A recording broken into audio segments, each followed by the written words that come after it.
నమస్తే welcome to 99 TV నేను ప్రియాంక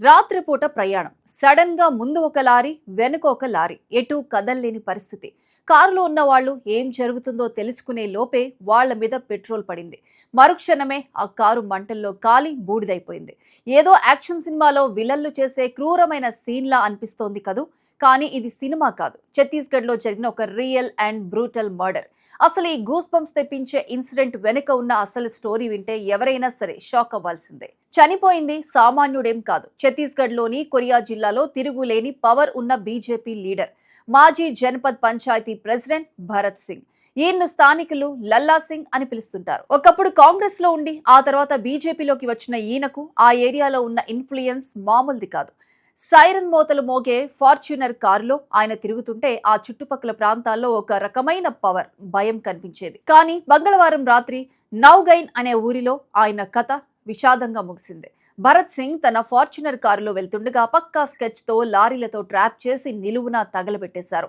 ఆ మంటల దాటికి భరత్ సింగ్ తో పాటు ఆయన కజిన్ నాగేంద్ర సింగ్ వీరేంద్ర సింగ్ అనే మరో వ్యక్తి అక్కడికక్కడే సజీవ దహనమైపోయారు కారులో ఉన్న మయాంక్ సింగ్ అనే మరో వ్యక్తి తలకి ముఖానికి తీవ్ర గాయాలై ఇప్పుడు బిలాస్పూర్లోని అపోలో హాస్పిటల్లో ప్రాణాపాయ స్థితిలో కొట్టుమిట్టాడుతున్నాడు మరి అంతటి పవర్ఫుల్ లీడర్ని ఇంత దారుణంగా ఎందుకు చంపారు ఆన్సర్ ఇసుక మాఫియా ఆధిపత్య పోరు ఈ స్టోరీలో మరో క్యారెక్టర్ కూడా ఉంది అదే మనోజ్ త్రిపాఠి అనే మరో బీజేపీ లీడర్ ఫ్యామిలీ సోన్హత్ కైలాష్పూర్ తేలిముడ బేలియా లాంటి ప్రాంతాల్లో ఇసుక తవ్వకాలు రవాణా అక్రమ వసూళ్ల మీద ఈ రెండు వర్గాల మధ్య చాలా కాలంగా కోల్డ్ వార్ నడుస్తోంది భరత్ సింగ్ ఫ్యామిలీకి ఇసుక క్వారీ కాంట్రాక్ట్ ఉంటే త్రిపాఠి ఫ్యామిలీ దగ్గర ఆ ఇసుకను బైకుంత్పూర్ కు తరలించే పెద్ద పెద్ద టిప్పర్ లారీలున్నాయి ఈ డబ్బులు పంపకాలు ఇసుక కంట్రోల్ విషయంలో ఇద్దరికీ పడలేదు ఈ క్రమంలోనే కొద్ది రోజుల క్రితం కారులో ఉన్న మయాంక్ సింగ్ త్రిపాఠి ఫ్యామిలీ వాళ్ళని కొట్టడంతో ఆ గొడవ ముదిరింది మంగళవారం రాత్రి 9:30-10 గంటల టైంలో ఈ ఇసుక గొడవల్ని మాట్లాడుకొని సెటిల్ చేసుకుందామని భరత్ సింగ్ తన మనుషులతో వెళ్లాడు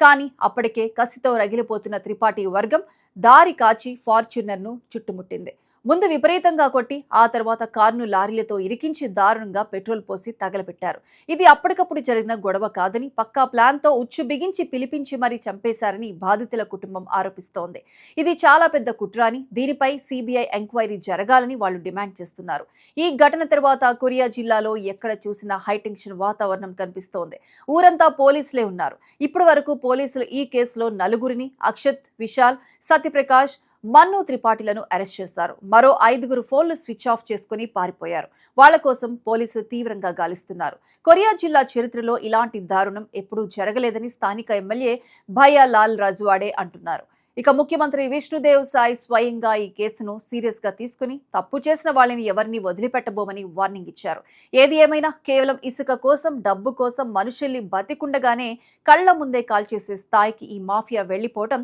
ఇప్పుడు ఛత్తీస్గఢ్ లోనే కాదు దేశవ్యాప్తంగా తీవ్ర కలకలం రేపుతోంది